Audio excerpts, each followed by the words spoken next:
지리산의 험준한 산새가 새벽의 안개 속에서 모습을 드러내기 시작할 무렵 약초를 캐는 청년다원은 희귀한 약초를 찾아 거미령이라 불리는 험준한 고갯길에 올랐습니다. 그는 이른 아침의 차가운 공기 속에서 땀을 흘리며 가파른 길을 올랐지요. 마침내 고갯마루에 다다랐을 때 그는 자신의 눈을 의심할 수밖에 없었습니다. 고갯길의 유일한 쉼터인 거미 주막의 마당에 상상조차 할 수 없는 기괴하고 끔찍한 광경이 펼쳐져 있었기 때문입니다. 어젯밤의 술상이 그대로 남겨진 마당에는 12명의 건장한 사내들이 술상을 둘러싸고 앉아 있었습니다. 그들은 마치 즐거운 술판이 한창인 것처럼 보였지만 누구 하나 미동도 하지 않았습니다. 마치 생생하게 살아 숨쉬는 돌처럼 그들은 그 자리에 완벽하게 굳어 있었습니다. 어떤 이는 술잔을 입에 댄 채, 어떤 이는 옆 사람의 어깨에 손을 얹은 채, 또 어떤 이는 박장대소하려던 직전의 표정으로 모두가 하던 동작 그대로 완벽한 정지 상태였습니다. 다원의 심장이 철렁 내려앉았습니다. 저들은 바로 지리산 일대를 공포에 떨게 하던 악명 높은 흑호 산적단이었습니다. 그들의 두목인 흑호는 호랑이도 때려잡는다는 흉포한 괴력의 소유자였지요. 그런 그들이 어찌하여 이른 아침부터 주막마당에서 살아있는 석상처럼 변해버렸단 말인가. 다원은 공포를 억누르고 조심스럽게 그들에게 다가갔습니다. 그리고는 더욱 소름 끼치는 사실을 발견했습니다. 그들은 죽지 않았습니다. 그들의 눈동자만이 살아있는 지옥을 맛보는 듯한 극도의 공포와 절망에 사로잡혀 미친 듯이 사방으로 흔들리고 있었습니다. 그들의 몸은 돌이었지만 그들의 정신은 비명을 지르고 있었습니다. 아침 해가 산마루를 넘어와 굳어버린 얼굴 위로 햇살을 쏟아내는 그 순간 주막의 낡은 문이 삐걱거리며 열리고 주인인 노파가 아무 일도 없었다는 듯 태연한 얼굴로 마당을 쓸기 위해 나왔습니다. 이야기는 바로 그 하루 전 해질녘으로 거슬러 올라갑니다. 해질녘의 거미 주막은 연날처럼 고요했습니다. 주막의 주인인 노파는 방에 앉아 말없이 바느질을 하며 서산으로 넘어가는 해를 바라보고 있었습니다. 바로 그때였습니다. 산 아래에서부터 땅이 울리는 듯한 요란한 소리와 함께 거친 사내들의 웃음소리가 들려왔습니다. 잠시 후 험상궂은 사내들이 주막 마당으로 먼지를 일으키며 들이닥쳤습니다. 그들은 바로 지리산의 공포 그 자체인 흑호 산적단이었습니다. 어이, 주모. 술상 내어놓아라. 두목인 흑호가 말 위에서 내리지도 않은 채 거만하게 소리쳤습니다. 그는 주막을 둘러보더니 낡고 허름한 데다 지키는 이가 늙은 할미 하나뿐인 것을 보고는 킬킬거리며 웃었지요. 허허, 오늘은 운수 좋은 날이로구나. 이런 외딴 주막에 이리도 곱상한 주모가 혼자 있다니. 여봐라, 모두 말에서 내려라. 오늘 밤은 이 주막을 통째로 빌려 밤새도록 마시고 놀아보자. 산적들은 환호성을 지르며 말에서 내렸습니다. 그들은 제 집 안방이라도 되는 것처럼 주막마당에 아무렇게나 주저앉아 칼을 뽑아 식탁을 내리치며 행패를 부리기 시작했습니다. 술 내오고 고기 내오고. 이 주막에는 젊은 계집이라도 없느냐? 이 늙은 할미 하나로는 오늘 밤 술맛이 나지 않겠구나. 그들은 노파를 향해 입에 담지 못할 추잡한 농담을 던지며 희롱했습니다. 하지만 노파의 얼굴에는 두려움도 분노도 그 어떤 감정도 드러나지 않았습니다. 그녀는 그저 앙상한 나뭇가지 같은 손으로 묵묵히 술상을 차려나올 뿐이었지요. 그녀의 그런 무심한 태도가 오히려 흑호의 심기를 더욱 거슬렀습니다. 그는 이 늙은이의 길을 오늘 밤 꺾어 놓아야겠다고 마음먹었습니다. 술과 고기가 몇 순배 돌고 산적들의 기세는 하늘을 찌를 듯했습니다. 흑호는 술에 취해 비틀거리며 주막 뒤뜰로 향했습니다. 오줌을 누려는 것이었지요. 바로 그때 그의 눈에 달빛을 받아 고요하게 서 있는 작은 돌탑 하나가 들어왔습니다. 주막 뒤뜰 한쪽에는 노파가 수십 년간 정성을 다해 가꾸어온 작은 약초밭과 돌탑이 있었습니다. 돌탑은 어른 허리 높이 정도의 크기가 그리 크지 않았지만 하나하나 정성껏 쌓아 올린 솜씨가 예사롭지 않았지요. 그 돌탑은 노파에게 단순한 돌무더기가 아니었습니다. 그것은 오래전 궁중암투에 휘말려 억울하게 죽은 그녀의 어린 아들을 기리기 위한 것이었습니다. 그녀는 매일 새벽 정화수를 떠놓고 이 돌탑 앞에서 아들의 명복을 빌며 자신의 손에 묻은 피를 속죄해왔습니다. 돌탑 주변의 약초밭 역시 사람을 살리는 약초를 키움으로써 자신의 업보를 싣고자 하는 그녀의 처절한 참회의 공간이었습니다. 하지만 술에 취한 스코의 눈에 그 모든 것이 보일 리 없었지요. 그는 달빛 아래 서 있는 돌탑이 마치 무덤처럼 보여 재수가 없다고 생각했습니다. 에이, 재수 없는 것. 뒤뜰에 웬 재수 없는 무덤이냐. 흐코는 고함을 지르며 다가가 발길질로 돌탑을 걷어찼습니다. 와르르, 수십 년의 세월과 한 어미의 애끓는 마음이 담긴 돌탑이 그의 무지막지한 발길질 한 번에 힘없이 무너져 내리고 말았습니다. 그는 거기서 그치지 않았습니다. 그는 무너진 돌멩이들을 발로 지지고 주변의 귀한 약초밭을 마구 짓밟아 순식간에 쑥대밭으로 만들어버렸습니다. 소란을 듣고 나온 노파는 그 처참한 광경을 보고 그 자리에 얼어붙었습니다. 그녀의 삶의 의미이자 마지막 남은 속죄의 공간이 한낱 짐승 같은 놈의 손에 무참히 짓밟힌 것입니다. 순간 그녀의 눈빛이 뱀처럼 아주 차갑고 섬뜩하게 빛났습니다. 그녀의 온몸에서 수십 년간 억눌러왔던 살기가 칼날처럼 뿜어져 나왔습니다. 흐코는 자신도 모르게 그 기세에 눌려 뒷걸음질 쳤지요. 하지만 그 살기는 순식간이었습니다. 노파의 얼굴은 언제 그랬냐는 듯 다시 무표정한 늙은이의 얼굴로 돌아와 있었습니다. 그녀는 자신의 감정을 완벽하게 통제한 것입니다. 하지만 그녀의 마음속에서는 이미 돌이킬 수 없는 결정이 내려진 뒤였습니다. 내가 좀 심했나? 자신의 발치에 널브러진 돌멩이들과 자신을 노려보는 노파의 섬뜩했던 눈빛에 흐코는 잠시 멋쩍은 기분이 들었습니다. 하지만 그는 이내 헛기침을 하며 다시 허세를 부렸지요. 재수 없는 것을 치워준 것이니 오히려 나에게 고마워해야 할 것이다. 그는 다시 주막 마당으로 돌아와 아무 일도 없었다는 듯 술잔을 기울였습니다. 다른 산적들 역시 그의 악행에 환호하며 더욱 기고만장하게 떠들어댔습니다. 잠시 후 노파가 주방에서 나왔습니다. 그녀의 손에는 묵직한 차주전자와 투박한 차잔들이 들려 있었지요. 그녀의 얼굴은 여전히 아무런 감정도 읽을 수 없는 마른 나무 껍질 같았습니다. 그녀는 산적들의 술상 앞으로 다가가 차주전자를 내려놓으며 메마른 목소리로 말했습니다. 먼 길 오시느라 고단하셨을 터인데 술만 드시면 속이 상할 것이오. 목이나 죽이시게. 내가 이 거미령의 이슬을 맞고 자란 귀한 들국화를 따담근 국화차란네. 그녀는 한 사람 한 사람에게 향긋한 김이 모락모락 피어오르는 맑은 황금빛 차를 따라 주었습니다. 그 동작은 너무나도 태연하고 정성스러워서 방금 전 자신의 모든 것을 잃은 사람이라고는 믿기 힘들 정도였습니다. 흐코는 의심의 눈초리로 그녀를 잠시 쳐다보았지만 향긋한 국화 향기와 늙은 할미의 나약한 모습에 인해 경계심을 풀었습니다. 이 늙은이가 이제야 제 분수를 알고 내게 아양을 떠는구나. 그는 그렇게 생각했지요.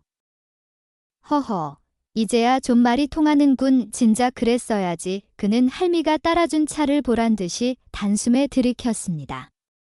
그의 행동에 다른 산적들 역시 늙은이의 차맛이 거기서 거기지라며 할미를 조롱하며 차를 벌컥벌컥 마시기 시작했습니다.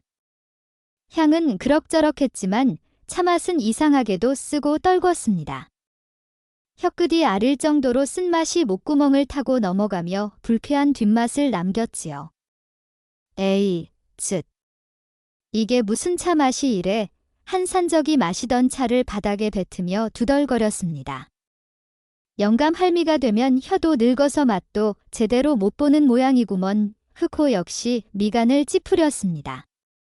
하지만 그는 이 모든 것을 그저 늙은이의 솜씨가 형편없기 때문이라고, 혹은 자신들이 하도 좋은 술만 마셔 입맛이 까다로워졌기 때문이라고 치부해버렸습니다. 그는 오히려 노파를 조롱할 좋은 구실이 생겼다며 낄낄거렸지요. 할미, 당신 차내는 솜씨가 당신 얼굴만큼이나 쭈글쭈글하구먼. 크하하. 그의 비웃음에 다른 산적들도 모두 배를 잡고 웃었습니다. 그녀는 산적들의 조롱에도 아무런 대꾸 없이 그저 묵묵히 그들의 차잔에 계속해서 차를 채워줄 뿐이었습니다. 그녀의 눈에는 이미 죽은 자들을 내려다보는 듯한 차가운 연민만이 어리고 있었습니다. 산적들은 자신들의 운명이 저 늙은 할미의 손에 들린 차주전자 안에서 이미 끝났다는 사실을 깨닫지 못한 채 계속해서 독배를 들이키고 있었습니다. 술과 차가 몇 순배 더 돌고 산적들은 이제 완전히 무장해제된 상태였습니다. 그들은 서로 어깨동무를 하고 목청껏 음담패설을 짓거리며 주막마당을 난장판으로 만들고 있었지요. 흑호는 만족스러운 미소를 지으며 자리에서 일어나 허리띠를 풀었습니다. 오늘 밤 이 주막에서 잠을 청할 작정이었습니다. 어이, 할미, 방이나 하나 치워놓았느냐? 그가 거만하게 소리를 지르며 방으로 향하기 위해 첫걸음을 내디디려던 바로 그 순간이었습니다. 그의 다리가 그의 의지와는 상관없이 움직이지 않았습니다. 마치 땅에 거대한 나무 뿌리라도 내린 것처럼 꼼짝도 하지 않은 것이었습니다. 다리가. 왜 이러지? 그는 당황하여 다리에 힘을 주어 보았지만 다리는 그저 묵직한 돌덩이처럼 느껴질 뿐이었습니다. 그는 식은땀을 흘리며 다시 한번 다리를 움직이려 애썼습니다. 하지만 그의 다리는 마치 그의 몸의 일부가 아닌 것처럼 아무런 감각도 움직임도 없었습니다. 그의 심상치 않은 모습에 옆에 있던 부하가 다가와 물었습니다. 두목님, 무슨 일이십니까? 다리가 움직이질 않아. 흑호의 말을 시작으로 끔찍한 전염병처럼 마비의 비명이 사방에서 터져나오기 시작했습니다. 나도. 팔을 들 수가 없어. 목이 돌아가지 않는다. 술잔을 들려던 자는 술잔을 든 채로, 웃고 있던 자는 웃는 표정 그대로, 모든 산적들이 자신이 하던 마지막 동작 그대로 온몸이 굳어버리기 시작한 것입니다. 그들은 마치 시간이 멈춘 그림 속 인물들처럼 제자리에 고정되어 버렸습니다. 유일하게 움직이는 것은 공포에 질려 미친 듯이 흔들리는 그들의 눈동자뿐이었습니다. 그들은 그제야 깨달았습니다. 그들이 마신 차에 무언가 끔찍한 것이 들어 있었다는 사실을.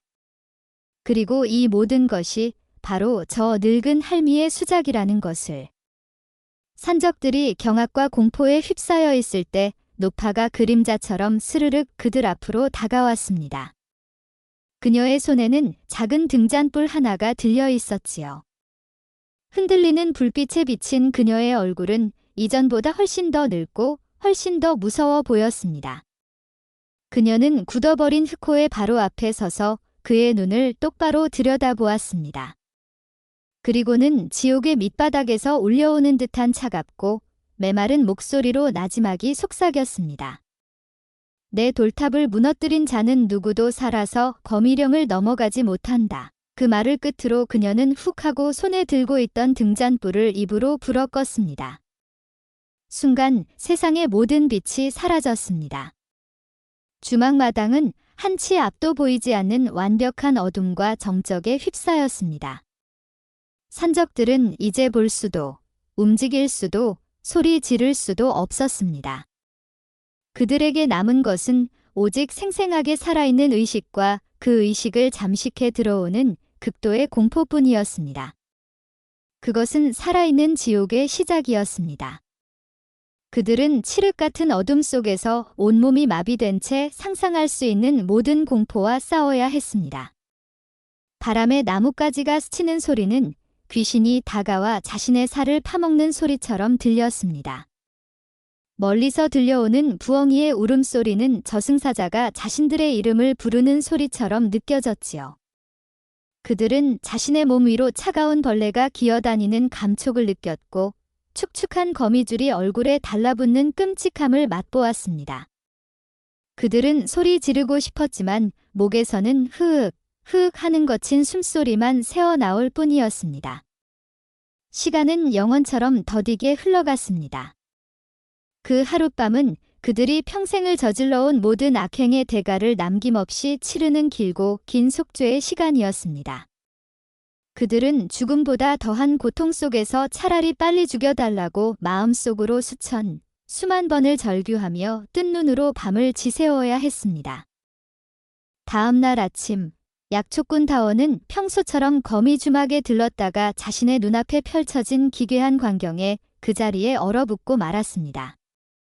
악명 높은 흑호 산적단이 마치 밀랍 인형처럼 주막에 둘러 앉아 있었기 때문입니다. 그들의 눈동자만이 필사적으로 움직이며 다원에게 구조의 신호를 보내고 있었습니다.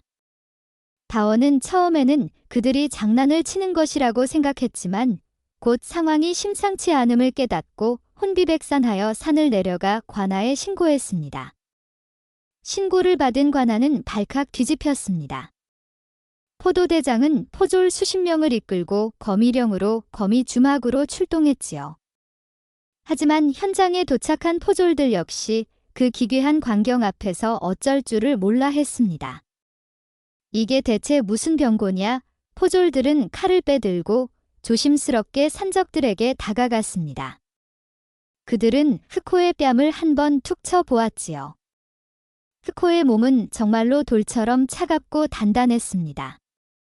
포졸들은 겁에 질려 소리를 지르며 뒷걸음질 쳤습니다.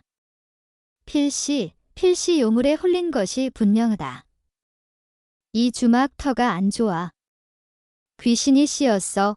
포졸들은 흉흉한 소문을 짓거리며 섣불리 산적들의 몸에 손을 대려 하지 않았습니다.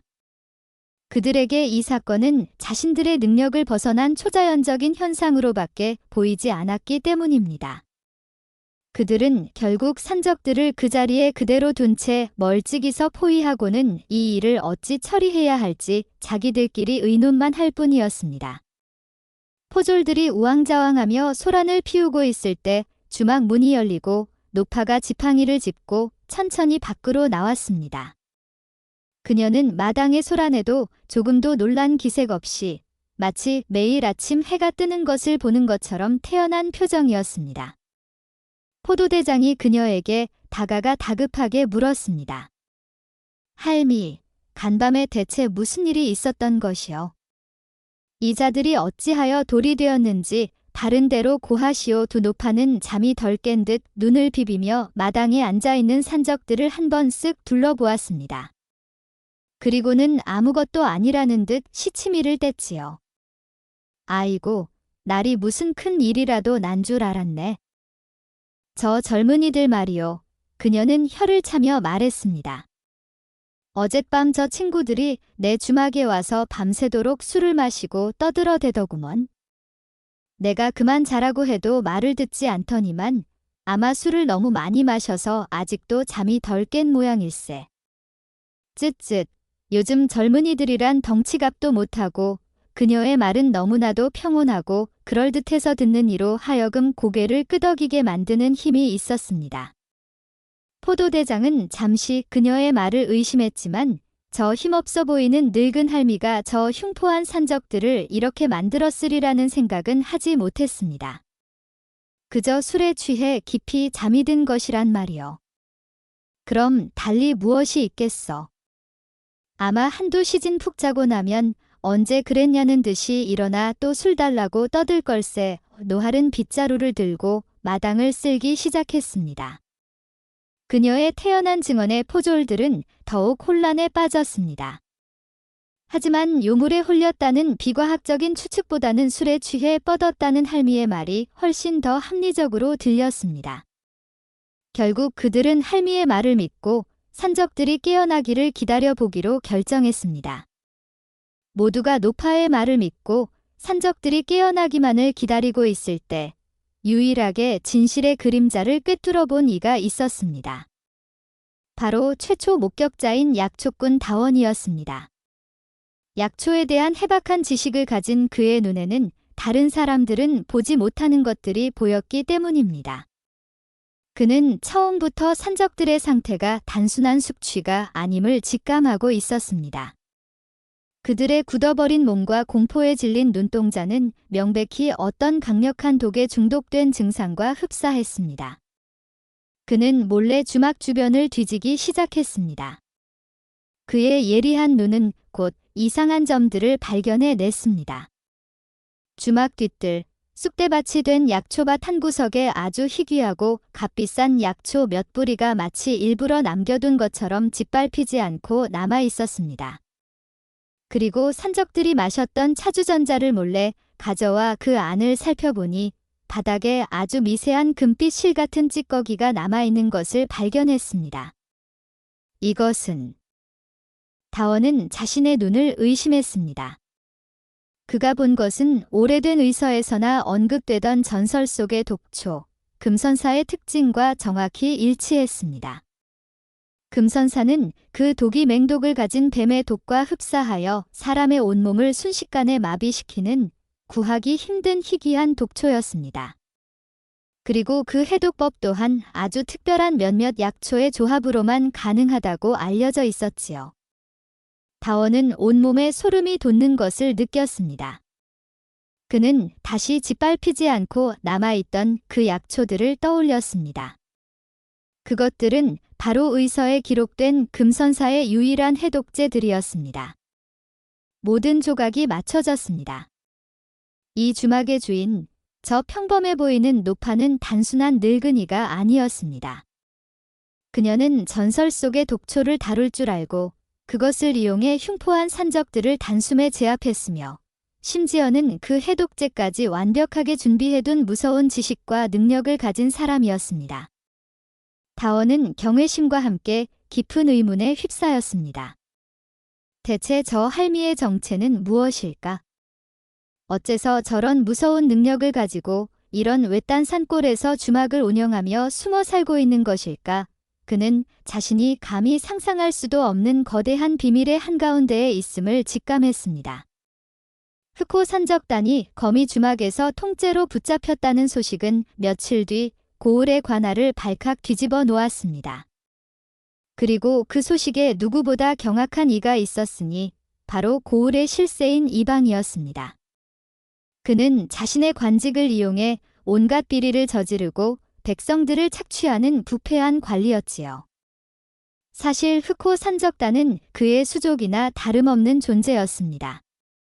이방은 흑호 산적단을 이용해 자신의 눈밖에 난 상인들을 겁박하여 재산을 빼앗고 경쟁자들을 제거해 왔습니다. 그리고 그 대가로 산적들의 악행을 눈감아주고 그들의 안전을 보장해 주었지요. 최근 이방은 새로운 돈벌이를 계획하고 있었습니다. 바로 여행객이 많은 거미령 길목을 장악하여 불법으로 통행세를 뜯어내는 것이었습니다. 하지만 그 길목의 유일한 쉼터인 거미 주막이 그의 계획에 눈가시처럼 걸렸습니다. 주막의 주인인 노파가 좀처럼 그의 회유와 협박에 넘어오지 않았기 때문입니다. 결국 그는 흑호 산적단을 보내 주막을 쑥대밭으로 만들고 노파를 내쫓아 버리라고 사주했던 것입니다. 그런데 그 막강한 흑호 산적단이 고작 늙은 할미 하나에게 쥐도 새도 모르게 당해버렸으니 그의 분노가 하늘을 찌르는 것은 당연한 일이었습니다. 멍청한 놈들. 고작 늙은 계집 하나를 처리하지 못하고 그 꼴이 되었다는 말이냐. 이방은 자신의 계획이 틀어진 것에 분노했지만 한편으로는 두려움을 느꼈습니다. 만약 흑호 산적단이 관아의 신문 과정에서 자신과의 관계를 실토하기라도 한다면 자신의 모든 비리가 탄로나고 말 것이기 때문입니다. 그는 더 이상 지체할 수 없다고 판단했습니다. 그는 자신의 수하에 있는 포졸들을 불러 모았습니다. 모든 것은 저 거미 주막의 요망한 노파가 꾸민 짓이다. 그녀가 요술로 산적들을 홀리고 관가를 능멸했다. 당장 출동하여 그 요녀를 잡아들이고 증거인멸을 위해 주막을 쑥대밭으로 만들어 혐의가 나오면 그 자리에서 불태워 버려라. 그는 자신의 죄를 덮기 위해 모든 것을 노파에게 뒤집어 씌우고 그녀를 제거할 작정이었습니다. 이방이 새로운 음모를 꾸미고 있는 동안 거미 주막에서는 다원이 마침내 용기를 내어 노파에게 자신이 알아낸 사실에 대해 조심스럽게 물었습니다. 어르신께서 사용하신 것이 혹시 금선사의 독이 맞습니까? 노파는 빗자루질을 멈추고 다원을 물끄러미 바라보았습니다. 그녀의 눈빛은 내가 그것을 얻지 않으냐고 묻는 듯 했지요.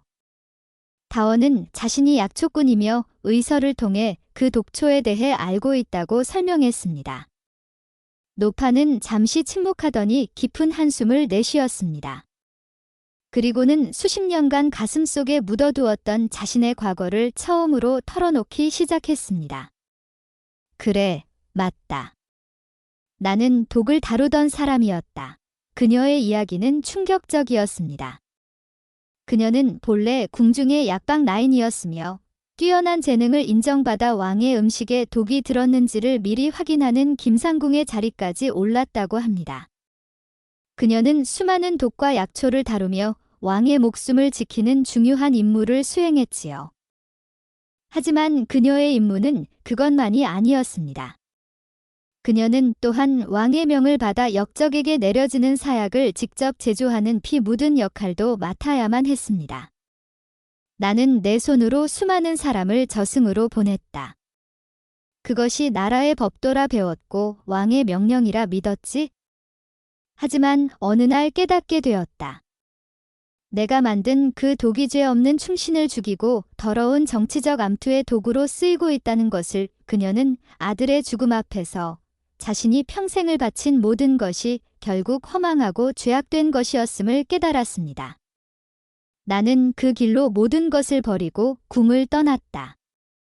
그리고 내 손에 묻은 피를 속죄하기 위해 내 아들의 넋을 기리기 위해 이곳 깊은 산골에 숨어 살게 된 것이다. 다시는 내 지식으로 사람을 해치지 않으리라 맹세하며 그녀의 고백은 한 여인이 짊어진 비극적인 역사의 무게를 담고 있었습니다. 다원은 할미의 충격적인 과거 이야기에 한동안 말을 잃지 못했습니다. 눈앞에 초라한 늙은이가 한때는 궁궐의 심장부에서 사람의 생사를 손에 쥐고 있던 인물이었다니. 그렇다면 저 산적들은 어찌 되는 것입니까? 저들도 결국 죽게 되는 것입니까? 다원의 목소리에는 두려움과 함께 연민이 섞여 있었습니다. 노파는 고개를 저었습니다. 아니다. 나는 더 이상 사람을 해치지 않는다. 그녀는 다원을 데리고 자신이 가꾸던 약초밭으로 갔습니다. 그리고는 짓밟히지 않고 남아있던 몇몇 약초들을 가리키며 말했지요. 금선사의 독은 무서운 독이지만 그것을 푸는 약 또한 자연 속에 있는 법. 저 약초들을 다려 먹이면 며칠 안에 저 자들은 모두 깊은 잠에서 깨어난 것처럼 멀쩡하게 일어날 것이다. 그녀가 사용한 것은 사람을 죽이는 맹독이 아니었습니다. 그것은 단지 며칠간 몸을 마비시킬 뿐 생명에는 지장이 없는 그녀만이 만들 수 있는 특별한 마비독이었습니다. 그녀는 산적들에게 죽음이 아닌 죽음보다 더한 공포를 맛보게 하여 다시는 악행을 저지르지 못하도록 교훈을 주려 했던 것입니다. 나는 저들이 밉다. 내 아들의 무덤과도 같은 돌탑을 짓밟은 저들을 당장이라도 저승으로 보내고 싶다. 하지만 나는 내 아들에게 부끄러운 어미가 되고 싶지 않다. 복수는 또 다른 복수를 낳을 뿐이라는 것을 나는 너무나도 아프게 배웠기 때문이다. 할미와 다원이 서로의 마음을 확인하며 새로운 사제의 인연을 맺으려던 바로 그 시각이었습니다. 고을의 이방이 기세 등등하게 포졸 수십 명을 이끌고 거미 주막으로 들이닥쳤습니다. 그는 모든 증거를 인멸하기 위해 직접 나선 것이었지요. 거기 아무도 없느냐? 관에서 나왔다. 여봐라, 당장 저 요녀를 잡아들여라. 그의 명령에 포졸들은 기다렸다는 듯이 낡은 주막에 문짝을 부수고 살림살이를 닥치는 대로 때려 부수며 안으로 들이닥쳤습니다. 그리고 이 요사스러운 주막을 뒤져 수상한 물건이 나오면 모조리 찾아내어라. 만약 전염병의 요소를 증명할 혐의점이 하나라도 나온다면 이 주막을 당장 불태워 부정한 기운을 정화할 것이다. 그의 진짜 목적은 혹시라도 남아있을지 모를 자신과 흑호 산적단과의 관계를 증명할 단서들을 모두 찾아내어 없애버리는 것이었습니다. 그리고 자신의 계획에 방해가 되는 할미와 거미 주막을 이 기회에 합법적으로 제거해버릴 작정이었습니다. 포졸들은 그의 비호 아래 미친 개처럼 날뛰며 할미의 소박하고 평온했던 삶의 터전을 무자비하게 파괴하기 시작했습니다. 주막간이 아수라장이 되고 있을 때 노파가 다원을 데리고 주방에서 천천히 걸어 나왔습니다. 그녀의 얼굴에는 조금의 당황이나 두려움도 찾아볼 수 없었지요. 오히려 모든 것을 예상했다는 듯 차분하고 고요한 표정이었습니다. 그녀의 손에는 며칠 전 흑호 산적단에게 내어주었던 것과 똑같은 차주전자와 차잔들이 들려 있었습니다. 이방은 그녀의 태연한 모습에 오히려 기가 질려 잠시 주춤했습니다. 네, 인연. 감히 이 상황에서도.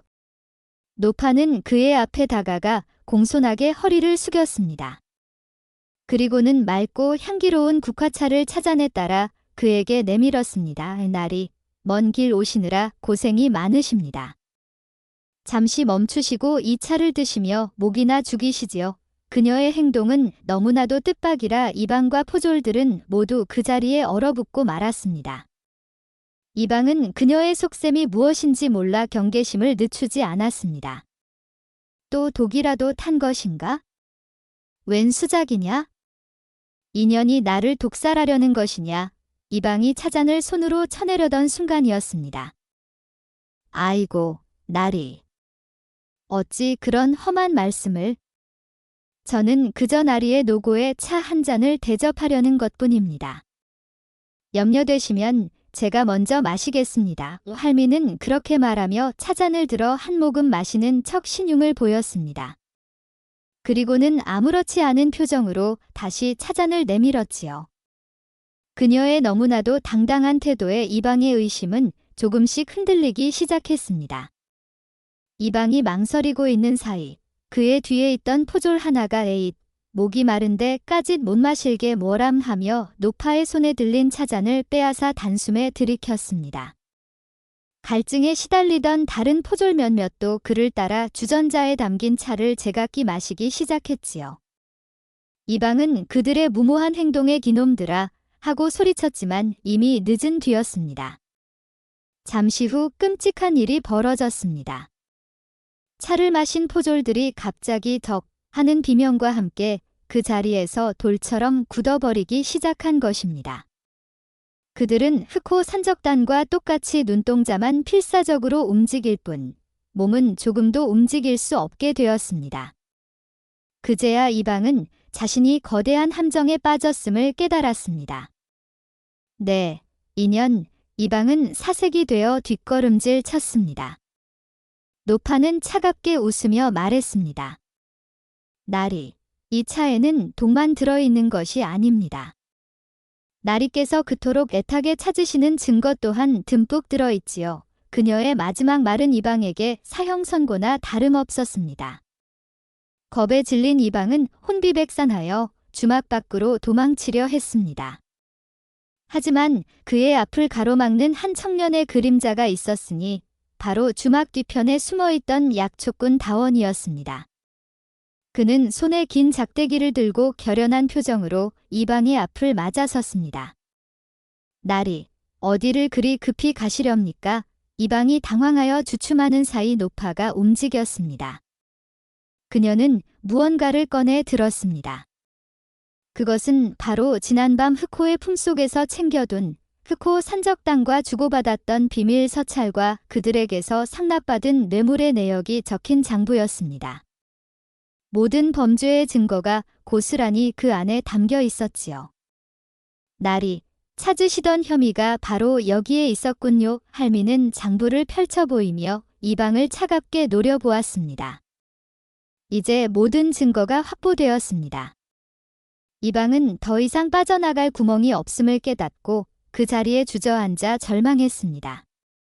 그의 모든 계략이 저 늙은 할미의 손바닥 위에서 완벽하게 실패로 돌아간 것입니다. 모든 증거를 손에 넣었지만 할미는 아직 안심할 수 없었습니다. 고을의 토호까지 이방과 한패일 가능성이 높았고 이 증거들을 관아에 가져가 봤자 오히려 자신이 역으로 모함을 당할 수도 있었기 때문입니다. 부패의 뿌리는 생각보다 훨씬 더 깊고 넓게 퍼져 있을 터였습니다. 그녀는 마지막 한 수를 두기로 결심했습니다. 그녀는 품속 깊은 곳에서 작은 비단 주머니 하나를 꺼냈습니다.